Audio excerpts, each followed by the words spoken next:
On a tous été touchés dernièrement par l'histoire du chien à Sorel qui était pris sur le fleuve Saint-Laurent et qu'on voyait s'en aller au large. Et puis, pour nous dire un peu comment ça se passe, les sauvetages des animaux, on a invité le directeur d'Urgence Animale, M. Éric Dussault. Bonsoir. Bonsoir. Urgence Animale, l'organisme, dessert 82 municipalités dans le Grand Montréal. Pourtant, c'est quand même un organisme qui est méconnu. Pouvez-vous nous dire un petit peu c'est quoi votre mandat? Bon, le mandat premier d'Urgence Animale, c'est vraiment le secours, ce qu'on appelle dans le fond le sauvetage technique des animaux. Donc, le sauvetage technique, ni plus ni moins, c'est tout ce que les pompiers feraient pour des humains. Donc, on parle en hauteur, espace clos, également nautique et sur glace. OK. Donc, par exemple, pour le chien de Sorel, j'en parle parce que c'est un des exemples qui vient juste de se produire là, dans l'actualité. Le chien était pris sur la glace. Est-ce que ça faisait vraiment partie du genre d'intervention que vous faites couramment? Couramment, je dirais que c'est quand même assez rare là, du sauvetage sur glace. Mais oui, effectivement, c'est le genre d'appel qu'on reçoit fréquemment. Dans, je vous dirais, la moitié des cas, ça finit par se régler. La situation finit par se régler d'elle-même. Ce qui m'a un petit peu perturbée là, quand j'ai fait des recherches sur Urgence Animale, c'est que vous aviez presque mis la clé sur la porte, ou vous aviez suspendu vos opérations dans les dernières semaines, mais vous êtes revenu avec l'histoire du chien de Sorel. Oui, c'est ça. C'est que l'histoire du chien de Sorel, ça nous a un peu fait prendre conscience à quel point il n'y avait aucune ressource au Québec. Même pas simplement dans la région de Montréal. On parle vraiment au Québec au complet. Il n'y a pas de ressources de sauvetage technique dédiées 100 aux animaux. Alors, nous, on s'est dit, l'équipe au complet, que, bon, on ne pouvait pas disparaître comme ça puis simplement dire, bon, ben on passe à autre chose. La plupart des gens dans l'équipe, on a vraiment Urgence Animale dans la peau. Moi-même, c'est mon bébé depuis 2011. Donc, on peut tout simplement pas s'en aller comme ça. Alors, ça nous a même poussé à réfléchir nos stratégies au niveau du marketing, de la visibilité puis toutes ces choses-là. En ce moment même, je vous dirais que le début de l'année 2015, c'est vraiment un renouveau, une renaissance pour l'organisme. Alors, vous êtes là pour venir sauver nos animaux. Dans quel genre de situation? Bon, c'est sûr que si on regarde nos statistiques, le fameux chat dans les arbres représente au moins 70 de nos appels. C'est pas un mythe.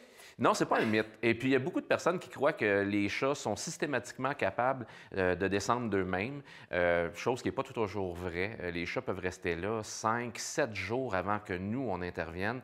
Donc, l'animal est déshydraté, l'animal est tout simplement épuisé d'être 50 pieds dans les airs, dans un arbre. Donc, souvent, lorsqu'on appelle les services d'urgence traditionnels, on ne sait pas trop quoi nous répondre, si ce n'est que la fameuse phrase « Avez-vous déjà vu ça, un cadavre de chat dans un arbre? » Donc, c'est souvent ce qu'on se fait répondre, du moins la population. Et nous, ben, on essaie d'apporter une solution, même si c'est vrai qu'après quelques heures, quelques jours, l'animal va finir par redescendre, peut-être, on ne sait pas. Mais pourquoi le faire souffrir ben, dans un c'est ça, arbre? exactement. Donc, pourquoi le laisser là pour rien pendant plusieurs heures? Donc, à partir de là, mais ça représente, oui, 70 mais ensuite, on a des canetons dans un égout parce que la mer est passée au-dessus, puis eux autres, ils ont tombé.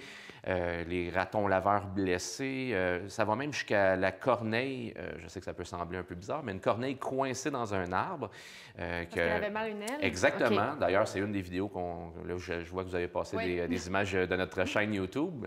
Alors, c'est une des... Ben voilà, on le voit en ce moment même, la fameuse corneille qui était coincée littéralement dans l'arbre. Donc, c'est assez varié. Mais en quoi vous différez des services animaliers de chaque municipalité? Les services animaliers, eux, vont avoir un mandat beaucoup plus, je dirais, cueillette régulière. Donc, les gens veulent se débarrasser de leur animal. Les gens voient un chien errant, un chat errant.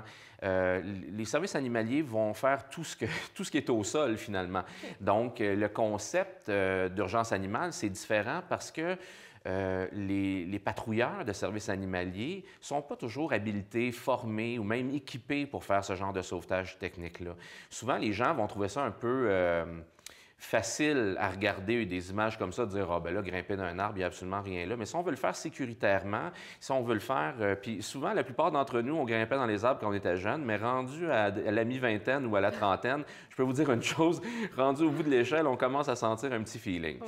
Donc, c'est sûr et certain que le concept de base d'urgence animale, c'est justement de répondre à cette niche-là très précise que les services animaliers ne sont pas en mesure de faire. Par contre, Je dois dire que les citoyens qui ont des problèmes avec les animaux en temps normal, dans 80 des situations, le service animalier va être en mesure de pouvoir régler la situation. Mais dans les cas extrêmes, on vous appelle vous et votre cohorte de bénévoles qui travaillent pour vous. Est-ce qu'ils sont formés? Oui, c'est ça. On a des instructeurs à l'interne qui vont donner une formation. Là, on voit, ça se passe souvent en hauteur, ce qu'on fait. Donc, tout ce qui est rappel, ascension, descente, les techniques sécuritaires avec l'équipement spécialisé, bien sûr. Et pour tout ce qu'on ne peut pas vraiment donner à l'interne parce que, bon, c'est un peu plus technique ou voire même très réglementé, à ce moment-là, on va faire affaire avec des ressources externes, des gens, des partenaires qui sont justement partenaires avec nous dans le but de nous donner une formation adéquate. Si on vous appelle pour sauver un animal, est-ce qu'il y a un coût relié à ça? Si l'animal est errant, non. C'est-à-dire que la plupart des gens à la maison ne voudront pas nécessairement payer pour un chat ou un chien qui n'est pas à eux. Par contre, si l'animal, c'est votre chat, vous avez ouvert la porte par mégarde, il a réussi à grimper sur le toit de l'édifice, là, par contre, oui, vous allez être facturé. Par contre, il ne faut pas oublier qu'Urgence Animale, c'est un organisme sans but lucratif. Donc, à partir de ce moment-là, nous, on n'est pas là pour faire de l'argent sur le dos des gens.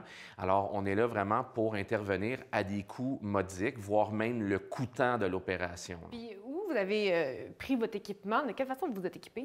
Bien, on s'équipe sensiblement de la même façon que les services d'urgence traditionnels.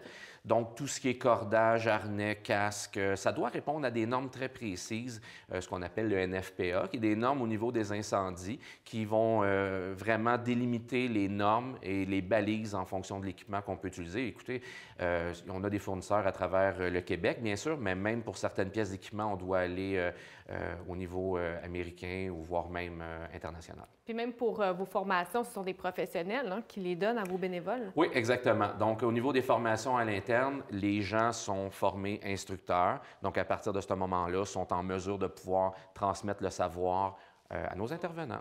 Merci beaucoup, M. Dussault. On va mettre toutes les informations sur Urgence Animale sur notre site tvrs.ca. Si vous avez envie de faire un don, de les appeler pour une urgence ou pour vous impliquer comme bénévole, eh bien, voilà, la balle est lancée.